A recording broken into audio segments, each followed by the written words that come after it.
Imaginez un père seul au milieu du désert, un bébé mourant dans les bras, suppliant pour une seule goutte de lait. Dans cette ville maudite de 1885, personne ne voulait l'aider. Mais ce qu'une femme inconnue a osé faire derrière sa porte a choqué tout le monde et changé leur destin à jamais. Ce n'était pas juste du lait, c'était un acte interdit qui a failli les faire brûler vifs. Préparez-vous, car la vérité est bouleversante. Ce n'est pas qu'une simple histoire, c'est un secret que vous n'oublierez jamais. Envie de découvrir d'autres secrets de ce genre? Alors abonnez-vous dès maintenant pour ne rien manquer. Le cri du bébé ne ressemblait à rien d'humain ce jour-là.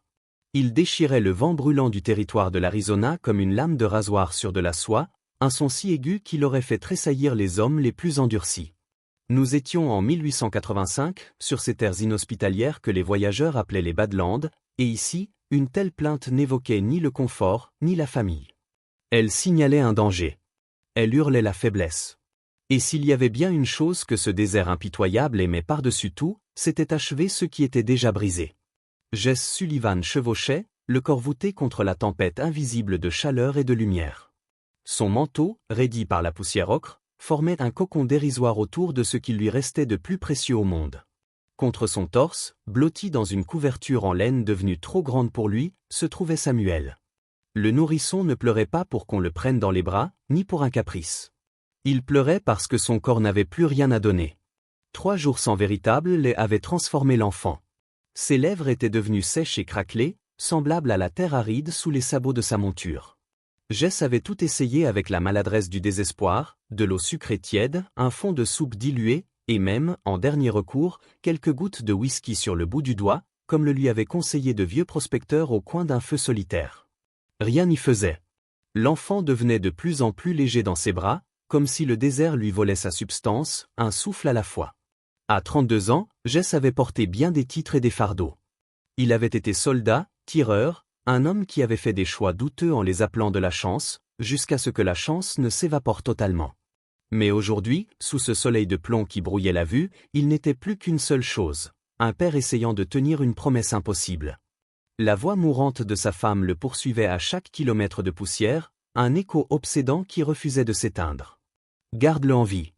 Garde-le en sécurité. Ces mots pesaient sur sa poitrine plus lourdement que n'importe quel sel, plus lourdement que le fer du colt à sa ceinture. Lorsque la ville apparut enfin à l'horizon, tremblante dans la brume de chaleur, elle ne ressemblait pas à une terre promise. Desert Ridge était accroupi dans la vallée comme une mâchoire brisée. C'était un amas de bâtiments en adobe qui penchait dangereusement, tels des hommes trop fatigués pour rester debout. Les planches des façades étaient gauchies par le soleil, les vitres étaient fissurées, et la rue principale n'était qu'une cicatrice de terre dure, souillée par le crottin et le whisky renversé. C'était le genre d'endroit où les âmes perdues venaient pour se cacher de la vie, pas pour recommencer. Mais c'était une ville. Et une ville signifiait peut-être des vaches, des chèvres, ou le miracle d'une femme ayant du lait. Jess laissa glisser son corps meurtri de son cheval, Thunder, manquant de tomber à genoux en touchant le sol. Sa faiblesse ne venait pas seulement de la chevauchée, mais de cette peur glaciale, plus froide que la mort, qui lui rongeait les entrailles depuis des jours. Il ajusta Samuel contre lui comme un bouclier et s'avança vers les premières ombres, ignorant que le véritable désert se trouvait peut-être ici, parmi les hommes. Il poussa la porte du magasin général et une petite clochette tinta, un son faussement joyeux qui mourut instantanément dans l'air vicié de la pièce. L'intérieur sentait la graisse rance, le cuir et cette odeur particulière de poussière ancienne que l'on ne trouve que dans les lieux où l'espoir a cessé de circuler. Le propriétaire leva lentement la tête. C'était un homme corpulent, au visage rougeau, qui mâchonnait son tabac avec la lenteur délibérée de celui qui possède le temps, un luxe que Jess n'avait plus. Ses yeux parcoururent Jess, s'attardant sur l'arme à sa hanche, puis sur le paquet fragile qu'il serrait contre lui. Il n'y avait aucune bienveillance dans ce regard, seulement le calcul froid d'un commerçant mesurant les risques. Jess avala sa fierté avec la poussière qui lui tapissait la gorge. Pour un homme qui avait toujours marché la tête haute, la mendicité avait un goût de cendre. « J'ai besoin de lait, » dit-il, sa voix éraillée par la soif. « En poudre, en conserve, de chèvre, n'importe quoi. Mon bébé meurt de faim. » Le propriétaire cracha un jet de tabac noir dans un seau près du comptoir sans même cligner des yeux. « On n'en a pas » lâcha-t-il, trop vite pour être honnête. Jess savait que c'était un mensonge. Mais à Desert Ridge, la vérité était une denrée rare et la charité inexistante. Ici, on gardait ce qu'on avait parce que demain n'était promis à personne. Je peux payer, insista Jess, en ouvrant sa main pour révéler l'éclat terne de l'argent. L'homme jeta un coup d'œil aux pièces, puis retourna à ses comptes. Essayez le saloon. Peut-être qu'une des filles voudra jouer à la maman. Jess saisit ses pièces et pivota, sortant du saloon comme s'il s'échappait d'un incendie. Les mots de Maggie résonnaient dans sa tête comme une prière, Abigail Foster. Derrière l'église. Il traversa la ville, laissant derrière lui la puanteur de l'alcool et du mépris. L'église se dressait, silencieuse et usée sous le soleil, mais c'est ce qui se trouvait juste après qui fit s'arrêter le cœur de Jess. Là, au milieu de cet océan de sable et d'épines, se trouvait une petite maison en adobe entourée d'un miracle, un jardin. Un mince filet de fumée s'échappait de la cheminée, et le doux bourdonnement d'une voix fredonnant une mélodie s'élevait dans l'air, flottant comme un souvenir oublié. Jess se figea au pied du porche. Il avait été rejeté 2 fois. Son âme, déjà à vif, ne supporterait pas un 3e refus, surtout avec Samuel qui s'éteignait contre sa poitrine. Avant même qu'il ne puisse lever le poing pour frapper, la porte s'ouvrit. Une jeune femme se tenait là. Elle portait une robe simple, propre et pratique, ses cheveux au burn tirés en arrière révélant un visage qui ne cherchait pas à être joli, mais qui était frappant de détermination. Ses yeux verts se posèrent immédiatement sur le paquet dans les bras de Jess. L'alarme y remplaça instantanément la curiosité. « Depuis combien de temps n'a-t-il pas eu de lait » demanda-t-elle, sans préambule, comme si le temps des politesses était révolu depuis longtemps. La gorge de Jess se serra si fort qu'il put à peine répondre. 3 jours. Peut-être plus. Sa mère est morte à Tucson. J'ai essayé de le garder en vie. La femme recula immédiatement, ouvrant la porte en grand. Entrez. Maman. Jess franchit le seuil et pénétra dans un autre monde. L'air y était empreint d'une odeur de sauge séchée et de feu de bois, une chaleur douce qui contrastait violemment avec la brûlure du soleil extérieur. C'était comme entrer dans un sanctuaire, un lieu de sécurité qu'il ne méritait pas, mais qu'il désirait plus que tout. Abigail bougea avec une rapidité fluide, celle de quelqu'un qui a l'habitude des urgences. Elle s'assit dans un vieux fauteuil à bascule près de l'âtre, défit les premiers boutons de son corsage sans aucune honte, avec la gravité naturelle d'un médecin, et tendit les bras. « Donnez-le-moi » ordonna-t-elle doucement. Jess hésita une fraction de seconde, car lâcher Samuel lui donnait l'impression de perdre le seul lien qui le rattachait à la terre. Puis, il déposa l'enfant dans les mains de l'inconnu. Le bébé chercha instinctivement, désespéré, et trouva.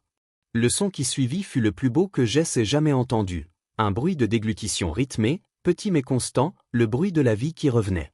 Le minuscule poing de Samuel, qui était resté crispé depuis des jours, s'ouvrit lentement contre la peau d'Abigail, et tout son petit corps se détendit.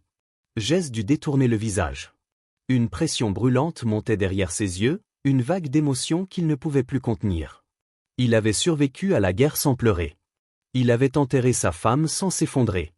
Mais cet acte de miséricorde pure, ce don de vie offert par une étrangère, le brisait d'une manière que les balles n'avaient jamais pu faire. Dans le silence de la pièce, rythmé seulement par le balancement de la chaise, Abigail leva les yeux vers lui. Son regard n'était ni craintif ni juge. Elle avait compris. Elle avait reconnu cette douleur particulière, celle des parents qui ont regardé l'abîme de trop près. « Quel est son nom » chuchota-t-elle. « Samuel » répondit Jess, la voix brisée. Abigail hocha la tête, berçant doucement l'enfant qui buvait maintenant avec avidité, ses propres yeux brillant d'une tristesse ancienne, celle d'une mère qui avait du lait à donner, mais plus d'enfants pour le recevoir. L'aube se leva sur Desert Ridge, peignant les murs d'adobe en rose et or, comme si la ville essayait de se faire pardonner sa laideur de la veille.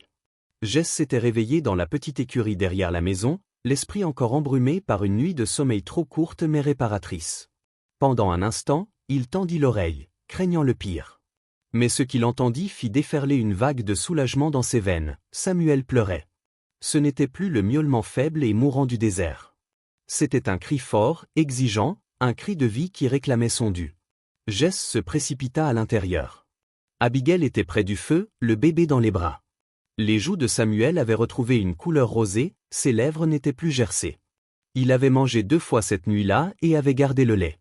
Pour la première fois depuis des mois, Jess sentit le nœud de terreur dans son estomac se desserrer légèrement. Pourtant, cette paix était fragile. Jess savait qu'il devait retourner en ville pour des provisions, et surtout, pour jauger le danger. Il chevaucha Thunder vers la rue principale, le chapeau bas. L'atmosphère avait changé.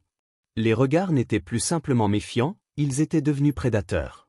Les hommes chuchotaient sur son passage, s'arrêtant pour le regarder comme des loups observant un cerf blessé. Au saloon, le silence tomba dès qu'il franchit les portes battantes. Le barman, celui aux bras comme des troncs d'arbres, posa un verre avec un claquement sec. Il sourit, mais son sourire n'atteignait pas ses yeux froids. « Alors, le bébé est toujours en vie ?» demanda-t-il. Jess acquiesça, sentant le piège se refermer. « Un cavalier est passé hier », continua l'homme en lissant un papier sur le comptoir. « Il a laissé ça. » Jess s'approcha. C'était une affiche. Son propre visage, grossièrement dessiné mais reconnaissable, le fixait. En dessous, des mots qui glacèrent son sang, recherché pour meurtre et incendie criminel. 5 cents. Le barman ricana. On dit que tu as brûlé une famille entière près de Phoenix. C'est vrai, l'étranger? Maggie, assise dans un coin sombre, leva la tête. Sa voix était basse, urgente.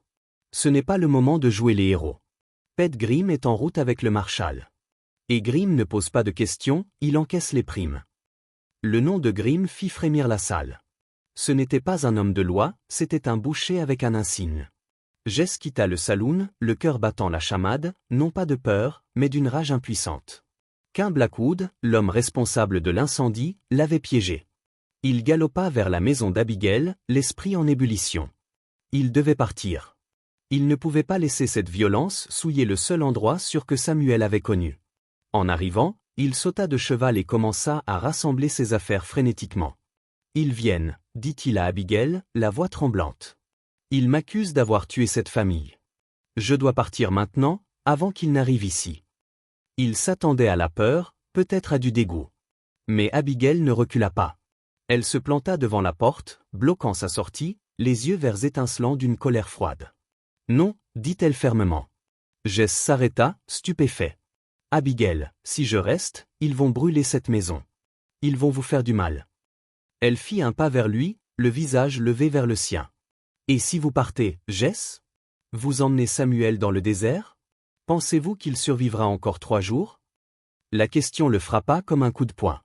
Il n'avait pas de réponse. « J'ai vu des hommes fuir toute ma vie, » continua-t-elle, implacable. « Ils courent jusqu'à ce qu'ils tombent.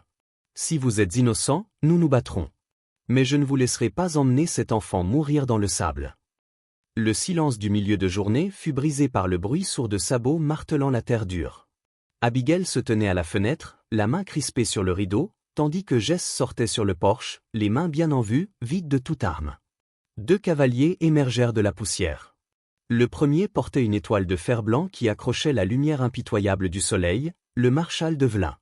Il avait le visage gravé par les années de service, sévère mais pas dénué de principe. Le second homme, cependant, fit courir un frisson glacé le long de l'échine de Jess. Pet Grimm. Il avait le sourire d'un charognard qui vient de repérer une carcasse, et sa main reposait avec une aisance terrifiante sur la crosse de son revolver. Jess Sullivan, appela Grimm, sa voix grinçant comme une charnière rouillée. Tu as causé beaucoup de tort pour un homme qui vaut 500 $. Je suis venu encaisser. Jess s'apprêtait à répondre, à plaider son innocence, mais ce fut la porte derrière lui qui s'ouvrit avec fracas. Abigail s'avança, non pas en victime, mais avec l'autorité froide d'une femme qui défend son foyer. Dans ses mains, elle ne tenait pas une arme, mais une liasse de papier jauni. « Vous n'encaisserez rien du tout, monsieur Grimm », déclara-t-elle. Elle ignora le chasseur de primes et s'adressa directement au marshal. « Marshal, cet homme n'est pas un assassin. Il est un sauveur. » Devlin fronça les sourcils, intrigué par l'audace de cette femme. « J'ai un mandat, mademoiselle Foster. Les accusations sont lourdes. »« Et les preuves sont ici, » répliqua Abigail en lui tendant les documents. « Ce sont des lettres du docteur Harris de Phoenix. Elles datent de la semaine de l'incendie. Elles décrivent un homme correspondant à la description de M. Sullivan, arrivant avec les mains brûlées après avoir sorti 2 enfants des flammes. Qu'un Blackwood a allumé ce feu. Jess a essayé de l'éteindre. » Le marshal prit les lettres, ses yeux parcourant les lignes griffonnées. Le silence s'étira, lourd et étouffant. Grimm cracha par terre, impatient. « Ce sont des balivernes, marshal. Un mandat est un mandat.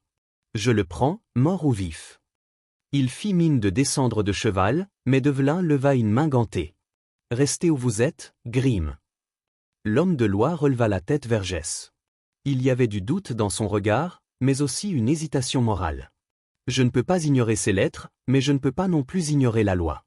Je vais envoyer un télégramme à Phoenix pour confirmer ses dires. Combien de temps? Aboya Grimm, le visage tordu par la cupidité contrariée. 2 jours, trancha Devlin. Il pointa un doigt vers Jess. Vous ne quittez pas cette propriété.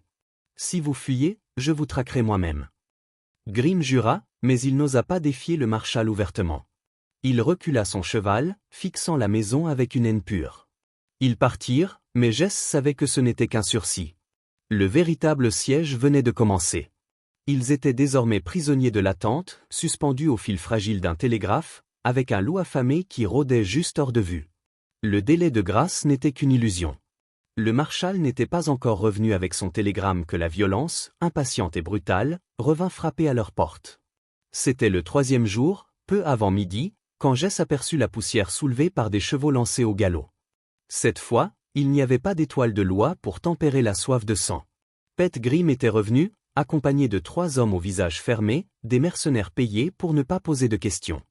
Ils n'étaient pas là pour arrêter un suspect, ils étaient là pour nettoyer une situation. « Sortez, Sullivan !» hurla Grimm, sa voix vibrant de haine. « Le marshal prend son temps, mais moi, je n'attends pas. » À l'intérieur, Abigail ne perdit pas une seconde. Elle repoussa le tapis tissé au centre de la cuisine, révélant une lourde trappe en bois. « La cave est en pierre, » dit-elle, le souffle court mais la voix ferme. « C'est le ventre de la terre. Le feu ne l'atteindra pas. » Elle y descendit Samuel, l'enveloppant dans une couverture épaisse. Le bébé dormait, inconscient que le monde au-dessus de lui s'apprêtait à s'embraser. Lorsqu'Abigail referma la trappe sur lui, Jess vit une lueur sauvage dans ses yeux verts. Elle n'était plus seulement une soignante, elle était une louve acculée. Elle saisit la carabine de son père accrochée au mur, tandis que Jess armait son colt. La première balle fracassa la fenêtre, envoyant une pluie d'éclats de verre tranchant à travers la pièce. Jess riposta instantanément, son tir faisant voler le chapeau d'un des hommes de Grimm. « Ne les laissez pas approcher !» cria-t-il, le vacarme des détonations emplissant l'espace confiné. Abigail épaula et tira avec une précision effrayante, forçant les assaillants à se mettre à couvert derrière l'abreuvoir. Ils se battaient côte à côte, unis dans une danse mortelle, protégeant ce sol sacré sous lequel dormait l'enfant. « Brûlez-les !» ordonna Grimm de l'extérieur. L'ordre glaça le sang de Jess. Une bouteille remplie de kérosène, mèche allumée, traversa l'air en tournoyant avant de s'écraser contre le mur extérieur. Les flammes, voraces et rapides, léchèrent le bois sec de la charpente. Une fumée noire, âcre et suffocante, commença à s'infiltrer sous la porte et par les fenêtres brisées. La chaleur monta en flèche, transformant la maison en fournaise. « Samuel !» hurla Jess, la panique lui serrant la gorge. Il revoyait les images de son passé, le feu, toujours le feu. Il fit un mouvement vers la trappe, mais Abigail l'attrapa par le bras, toussant dans sa manche. « Si tu ouvres maintenant, la fumée va le tuer. Il faut tenir. » Ils étaient piégés. Le toit craquait sinistrement au-dessus de leur tête. Dehors, les rires de Grimm résonnaient, triomphants. Mais soudain, le rythme de la fusillade changea. Des coups de feu éclatèrent, non pas vers la maison, mais vers les hommes de Grimm. Le shérif local, Bradley, suivi d'une douzaine d'habitants armés de fusils de chasse, venait de surgir au coin de la rue. Desert Ridge, cette ville d'indifférence, avait vu la fumée.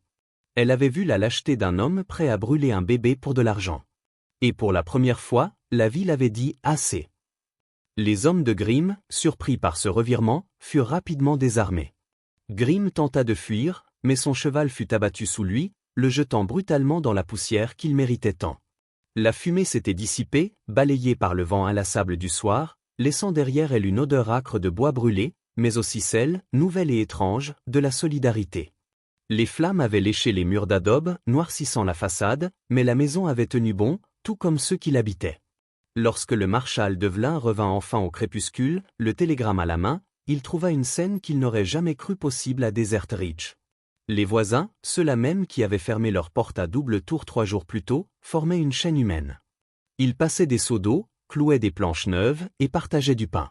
Pet Grimm était enchaîné à l'arrière du chariot du shérif, son règne de terreur terminé par la volonté collective d'une ville qui avait retrouvé sa conscience. « Innocent », prononça Devlin en tendant le papier à Jess. Ce seul mot semblait plus léger que l'air, mais il ôta un poids de 1000 tonnes des épaules de Jess. qu'un Blackwood avait été arrêté à Phoenix. La vérité, lente et boiteuse, avait fini par arriver. Plus tard, quand le calme fut absolu et que la lune d'argent monta haut dans le ciel, Jess rejoignit Abigail sur le porche réparé. Samuel dormait à l'intérieur, bercé par la fraîcheur de la nuit. Jess regarda ses mains qui avaient tenu des armes toute sa vie, et qui aujourd'hui avaient tenu un marteau pour reconstruire. « Je devrais partir », murmura-t-il, bien que son cœur hurlât le contraire. « Le feu semble me suivre, Abigail. Je ne veux pas que vous soyez brûlée par mes erreurs passées. » Abigail se tourna vers lui, sa silhouette découpée contre la lumière des étoiles. Elle ne le toucha pas, mais son regard était une étreinte. Le feu détruit, Jess, mais il nettoie aussi. Il permet à la forêt de repousser plus forte. Elle montra le jardin obscur, où ces plantes, bien que secouées par la bataille, tenaient encore debout.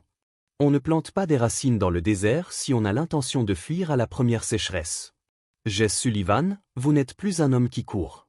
Vous êtes un homme qui reste. Elle avait raison. La fuite était une maladie dont il était enfin guéri. Samuel avait besoin d'un père, mais il avait aussi besoin d'une mère, et Abigail avait choisi ce rôle avec une férocité qui égalait la sienne. Jess ôta son chapeau et le posa sur la balustrade. Ce geste simple était une promesse. Il ne partait plus. Il regarda Abigail, et dans le silence complice de cette nuit d'Arizona, il comprit que le désert n'était pas seulement un lieu de mort. C'était un endroit où, avec assez d'amour et d'eau, on pouvait faire fleurir une seconde vie. Si cette histoire de résilience, de courage et de seconde chance vous a touché, n'hésitez pas à laisser un j'aime, à vous abonner à la chaîne et à partager cette vidéo avec vos proches. Dites-nous en commentaire ce que vous auriez fait à la place de Jess. Merci de nous avoir écoutés.